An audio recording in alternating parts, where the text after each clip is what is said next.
One in a Million, the history of Madam C.J. Walker and her entrepreneurial legacy. Not even her poor and difficult beginnings stymied Madam Walker's road to greatness. Born December 23, 1867, roughly 2 years after the alleged emancipation of her race, she was an orphan at 7, a wife at 14, a mother at 17, and a widow by 20. The woman who would become known as the first self-made female millionaire and the greatest benefactress of her race was born the daughter of Owen and Minerva Breedlove, poor ex-slaves living on a cotton farm in Louisiana. They named their special little girl Sarah Breedlove. A washerwoman by trade, at the age of 33 in 1900, Sarah began selling a product door to door which she had formulated to remedy her own hair loss. She pinpointed the root of her hair problems, which was the scalp, and created hair care products and a beauty regimen for hair growth and maintenance that focused on the need for a clean and healthy scalp, scalp protection, and scalp stimulation for maximum hair growth. Her first product would eventually be called Madam C.J. Walker's Wonderful Hair Grower, and she boldly and proudly used her own likeness on her jars and her own before and after pictures to demonstrate her product's effectiveness. Per Madam's own words, she abhorred the impression held by some that she claimed to straighten hair. She emphatically stated, "I grow hair," and that there would be no hair-growing business today had I not started it. She described her concept and method of hair growth as beauty culture because she compared growing hair to growing and cultivating garden plants. She then broadened this concept of beauty culture by incorporating the value of cleanliness and professionalism, which emphasized the overall appearance, moral conduct, and character of the black woman. Black women from all over the country began writing letters to Madam Walker attesting to the benefits of her products.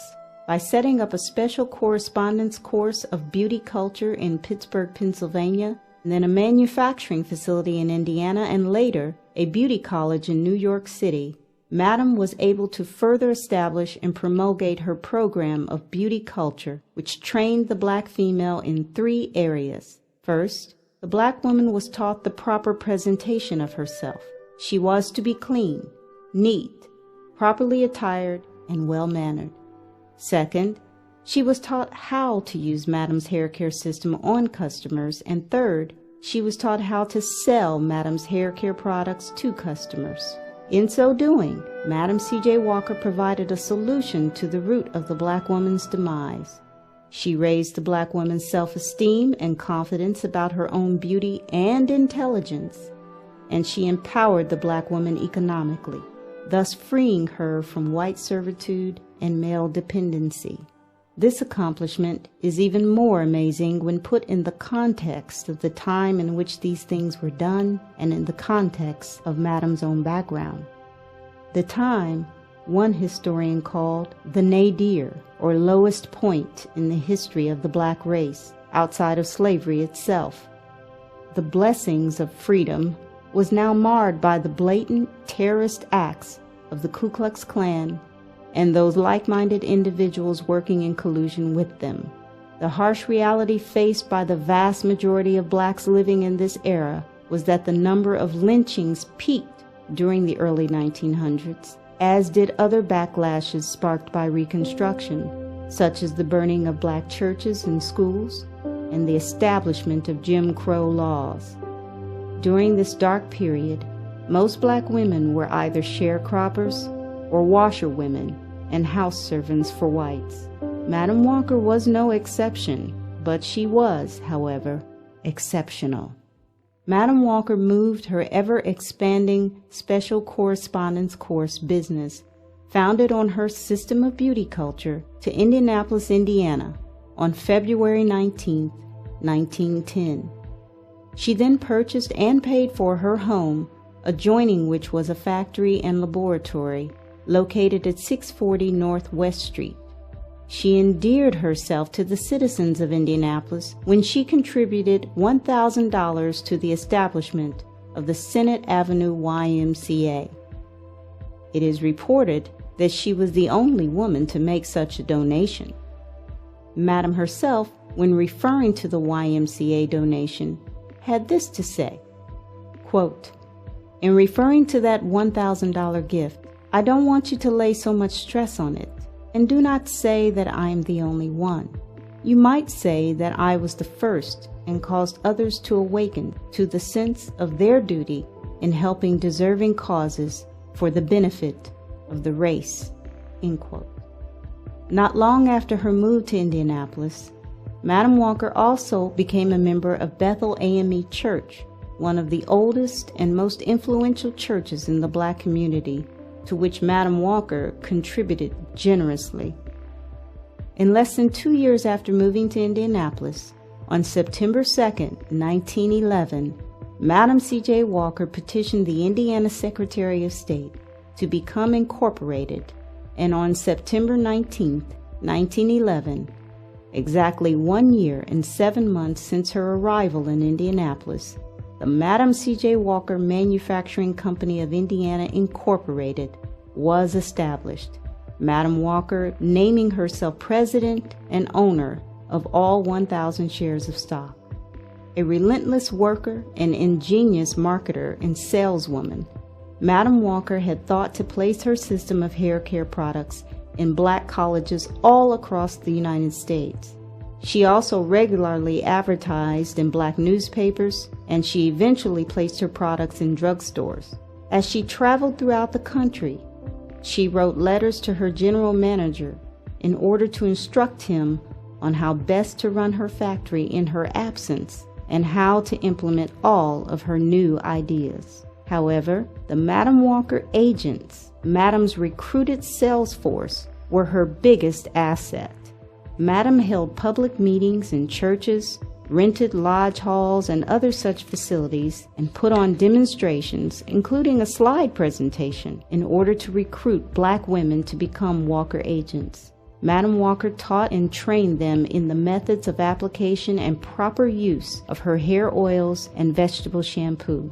Eventually, Madam organized a national convention for her Walker agents, giving away prizes and other incentives to motivate and energize her ever-growing troops of Walker agents. Sales generated from Madam Walker's manufacturing company and the hair care products it produced enabled Madam to give birth to yet another legacy, as Madam became known as the greatest benefactress of her race.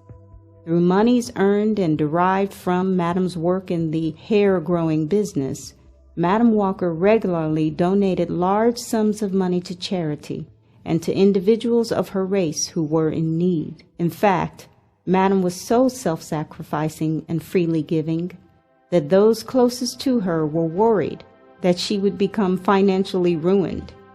Desiring all Blacks to have decent homes, at times Madam would assume mortgages of Blacks who were financially strapped, allowing them to repay when and how they could. Various schools for Blacks and certain social and civic organizations dedicated to the betterment of the Black race were also beneficiaries of Madam's philanthropy. Though many have called Madam extravagant, her generosity and passion for her people were Madam's only extravagances. She gave not for self-aggrandizement, but rather to inspire other wealthy Blacks to give likewise. Moreover, Madam's giving went well beyond monetary donations. She lent her name and time to worthy causes. She traversed the country, speaking against lynchings, and fought vehemently for the fair treatment of Black soldiers who had served in America's military during World War I. Madam C.J. Walker was an ambassador of sorts, a spokesperson for all Black-skinned people, a revolutionary, visionary, missionary force. It should therefore be quite obvious that Madam Walker's passing on May 25, 1919, was a tremendous loss to the Black race. At that time, Madam had recruited over 25,000 black women from the United States, Central America, and the Caribbean as door-to-door beauty culturist, and was well on her way to Africa.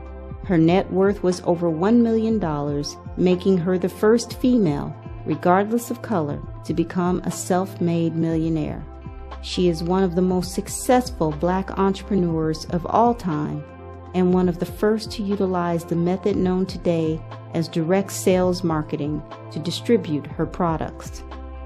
She had also managed to build a 32-room mansion in Irvington, New York called Villa Lawaro, which she had desired to be left as a monument to her name and as an example to her race of what hard work and black support of black enterprises could achieve. After Madam's 1919 passing, her hair care manufacturing corporation was used as collateral to secure the finances needed to build what is today known as the Madam Walker Theater Building. Completed in late 1927, the Walker Building Beauty Salon continues to operate there and continues to sell Madam C.J. Walker's original hair care products. Years later, in 1982, the trustees of Madam Walker's Trust would deposit a large portion of Madam C.J. Walker Manufacturing Company's business records, historical documents, pictures, and memorabilia with the Indiana Historical Society, who took on the task of painstakingly organizing and preserving the Madam Walker legacy. 74 years after the incorporation of the Madam Walker Company, in 1985, the 1,000 shares of capital stock of Madam's Corporation were sold to a man named Raymond L. Randolph, making him the first person since Madam Walker herself to own all 1,000 shares of stock in the original Madam Walker Company. A graduate of Attucks High School, Mr. Randolph had never dreamed that he would become the owner and caretaker of this phenomenal legacy. In honor of Madam C.J. Walker, Mr. Randolph placed Madam Walker's image back on the jars of her original hair care products with the words "Since 1911" placed underneath it. Doing business today as Madam C.J. Walker Enterprises Incorporated, the hair care company founded by Madam C.J. Walker continues to manufacture and sell her original quality products, ensuring that the legacy of this remarkable woman never dies. The Madam Walker Agent Program has been reinstituted and is the main method by which her products are distributed today. On September 24, 2011, Madam C.J. Walker Enterprises sponsored a centennial celebratory walk called Tracing the Footsteps of a Legacy. This event marked the 100th year since the pivotal point in her entrepreneurial legacy when Madam Walker incorporated her manufacturing company, the Madam C.J. Walker business family, which includes the Madam Walker agents, will continue to keep Madam Walker's spirit alive and well by ensuring that her labor of love, her manufacturing business, continues operating according to the entrepreneurial blueprint she left behind and which is detailed in the historical documents of the company. Thank you. Thank you, Sarah Breedlove. You are indeed one in a million.